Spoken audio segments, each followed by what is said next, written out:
Maranata, meus irmãos, tudo bem? Fale aqui comigo. Vamos meditar sobre o reino de Deus? Vamos lá. Antes da gente começar, eu vou indicar novamente os 3 livros que eu já indiquei anteriormente, no vídeo anterior, que vão servir de base para muita coisa do que a gente vai conversar aqui, tudo bem?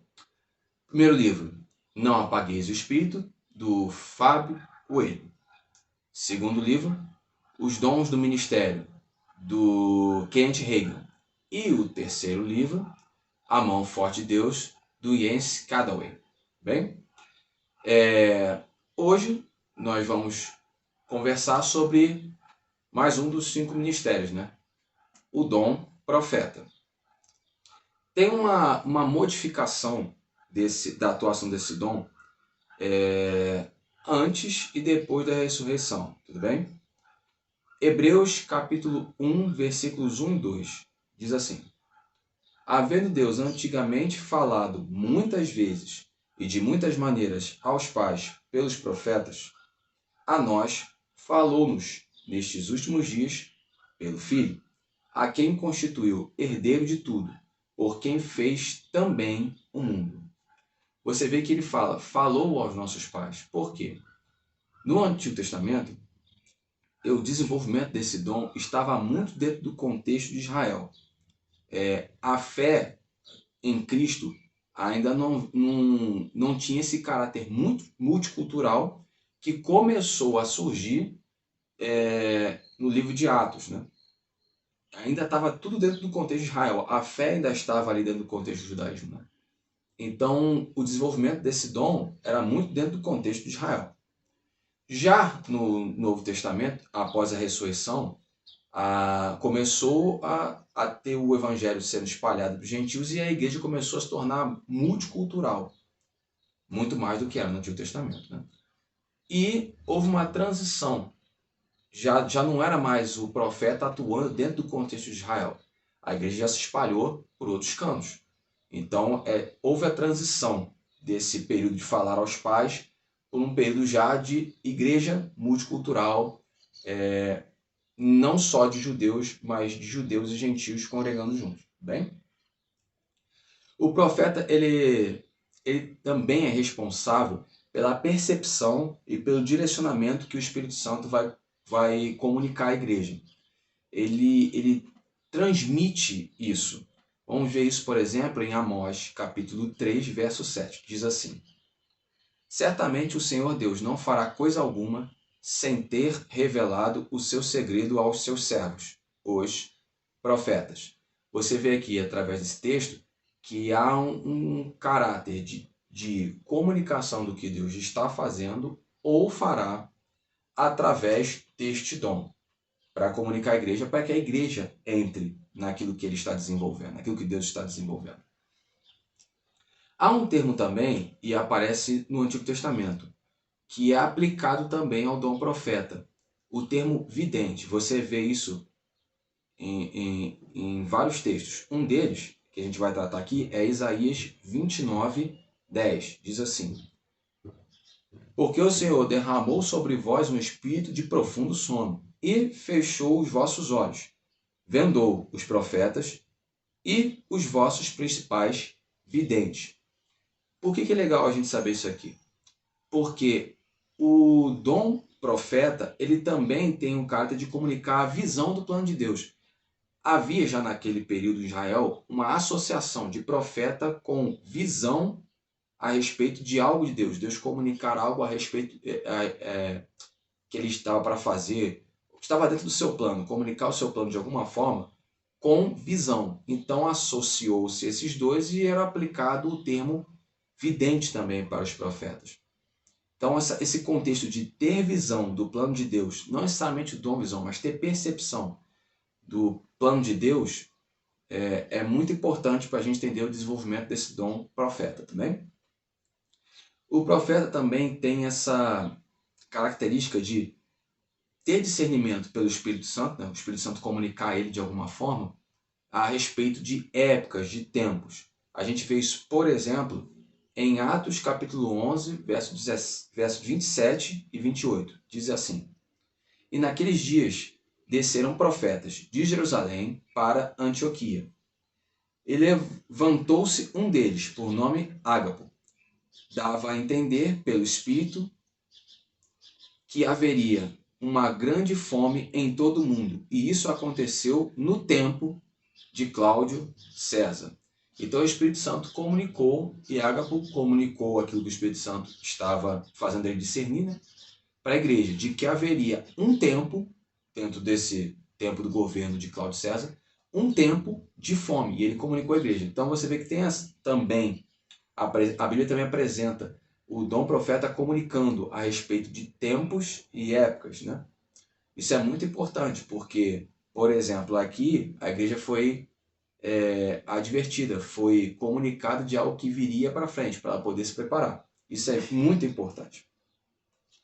Mas também não é só no contexto coletivo que o dom é desenvolvido, também no contexto individual. Por exemplo, vamos ver o Ágapo fazendo isso também. Atos capítulo 21, verso 10 e 11, diz assim: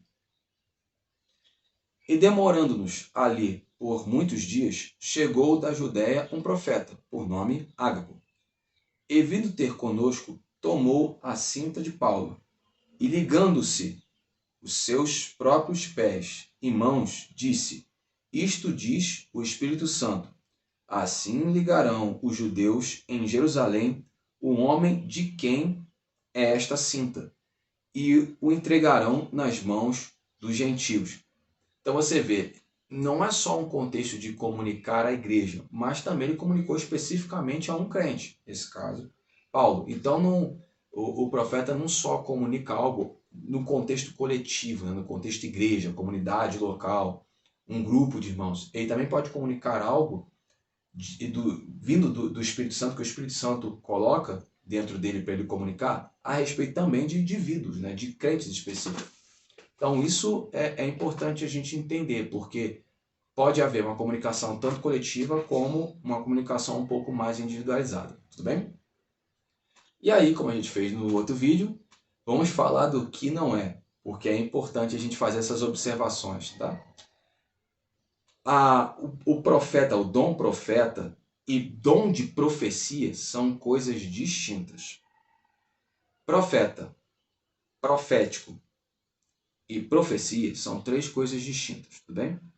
Alguns serão chamados para exercer o dom profeta, para cooperar junto com os 4 outros dons no desenvolvimento do corpo de Cristo.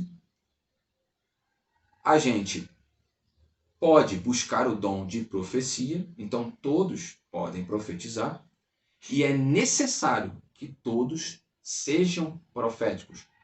Todos andem dentro da profecia bíblica que já foi revelada pelo Espírito Santo para nós, para que a gente esteja dentro daquilo que Deus está fazendo, para que a gente faça parte do plano de Deus em Cristo Jesus, tudo bem? Então, profético, profecia e dom profeta são três coisas diferentes, tudo bem? Toda a profecia liberada é preciso ser posta à prova. 1 Tessalonicenses, capítulo 5, versos 20 e 21, diz assim: Não desprezeis as profecias, examinai tudo, retém o bem. Foi liberado alguma palavra profética, foi liberada uma profecia, o profeta comunicou algo, então isso é inquestionável, negativo.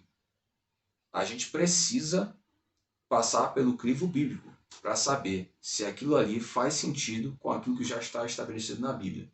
Ao longo da história, isso aqui não foi feito e tiveram situações que atrapalharam o desenvolvimento da fé, o desenvolvimento da igreja.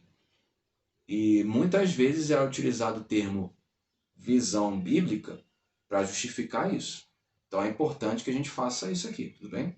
A gente precisa ter um crivo bíblico para analisar aquilo que está sendo comunicado, tudo bem? O profeta não é o único canal exclusivo do Espírito Santo. Então, o Espírito Santo vai falar se tiver profeta. Não é bem assim que a coisa funciona. Ele não é o único canal, ele não é exclusivo nesse contexto. É importante que a gente entenda, porque a gente não pode fazer uma associação exclusivista do profeta. Ah, Deus só vai falar se tiver profeta no nosso meio. Não é bem assim que a coisa funciona, tudo bem? O profeta não funciona independente dos outros 4. Até por isso que eu falei anteriormente sobre essa questão exclusivista. Porque não existe profeta caminhando sozinho. E não existe profeta excluído do corpo, que se exclui do corpo. Vou operar de forma isolada do corpo. Isso não existe, tudo bem? Outra coisa importante. Não existe profeta que não investigue Bíblia. Profeta que não tem desenvolvimento a respeito da Bíblia, a respeito da palavra de Deus, está fora daquilo que Deus estabeleceu. 1 Pedro, capítulo 1, versos 10 e 11, diz assim: da qual salvação inquiriram e trataram diligentemente os profetas que profetizaram da graça que vos foi dada, indagando que tempo ou que ocasião de tempo o Espírito de Cristo que estava neles indicava, anteriormente testificando os sofrimentos que a Cristo haviam de vir e a glória que se lhes havia de seguir. Aonde que os profetas investigavam? Bíblia. É importante que a gente entenda que profeta sem Bíblia não é profeta de Deus. Existe a questão mística da fé? Óbvio. Mas a gente não pode ser misticista. E o profeta que foge da Bíblia vai cair no misticismo. Isso é importante. Vamos orar? Senhor Deus, nos ajude. Nós queremos ser proféticos, nós precisamos ser proféticos. Andar dentro daquilo que você já estabeleceu. Andar dentro da profecia liberada pelo Espírito Santo. Para que a gente esteja junto com você naquilo que você está fazendo. Senhor, nos ajuda. Se nós formos depositados de dom profeta, que o Senhor nos ajude a sermos profetas bíblicos que comunicam aquilo que você está fazendo, aquilo que você fará dentro do teu plano. Para que a gente não crie planos alternativos, Senhor. Para que a gente não crie nossos próprios planos. Ou que a gente venha confiar em planos que não vêm de você, que talvez até venham das trevas. O Senhor nos ajude a sermos bons examinadores daquilo que está sendo comunicado. Que nós venhamos a ser aperfeiçoados na compreensão da Tua Palavra. Para que a gente venha compreender aquilo que vem do Senhor e aquilo que não vem. O Senhor nos ajude. Que nós venhamos ser pessoas que compreendem a Tua comunicação. Que nós venhamos ser pessoas que entendem de forma clara aquilo que você está comunicando a nós, aquilo que você comunica à sua igreja. O Senhor nos ajude a termos compreensão, a termos percepção clara do que você está falando conosco. Nos ajude, Senhor, a sermos sensíveis à voz do Espírito. Porque é isso que nós precisamos ter, essa sensibilidade nós precisamos ter. Para que, percebendo aquilo que você fala conosco, aquilo que o Espírito Santo vai comunicar a nós, a gente não venha sair de Cristo. A gente não venha sair do teu plano que está em Cristo. É o que nós pedimos em nome de Jesus, em nome de Yeshua. Amém.